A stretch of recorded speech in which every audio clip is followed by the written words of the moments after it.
Right now, sitting on a launch pad in Florida, is a machine so powerful it hasn't flown with humans in over 50 years. 6 million pounds of metal, 4 astronauts, one mission that decides whether humanity is truly ready to go back to the moon. And this is the moment where everything becomes real.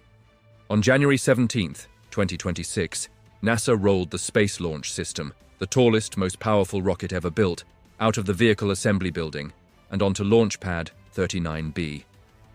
This wasn't a short drive. It was a slow, deliberate crawl, hours of inching forward, carrying a rocket taller than the Statue of Liberty with the Orion spacecraft on top. This is the same historic ground where the Apollo missions once launched. And now, Artemis II stands there, waiting. But right now, engineers aren't celebrating. They're testing. Every valve, every sensor, every single system that keeps 4 humans alive beyond Earth. The next step is a wet dress rehearsal, and it's exactly as intense as it sounds. The rocket will be fully fueled with super-cold propellants.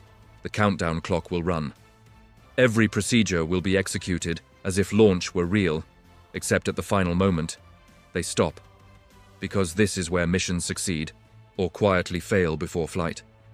And while the rocket is being tested, the crew is already locked in. On January 23, 2026, the Artemis II astronauts officially entered pre-flight quarantine. Commander Reed Wiseman, pilot Victor Glover, and mission specialists Christina Koch and Jeremy Hansen. From this moment on, their world shrinks, not for drama, but for survival. No unnecessary contact, no risks. Because once they strap in, there are no backups. Here's what most people don't realize. The Space Launch System isn't built by one company. It's a coalition. Boeing built the massive orange core stage. Northrop Grumman made the twin solid rocket boosters. Aerojet Rocketdyne provided the legendary RS-25 engines from the shuttle era. And Lockheed Martin built Orion, the spacecraft carrying the crew. This rocket isn't just assembled, it's orchestrated. So where's SpaceX in all this? The answer comes down to philosophy and politics. The SLS was mandated by Congress to use proven, reliable space shuttle-era technology. SpaceX does the opposite.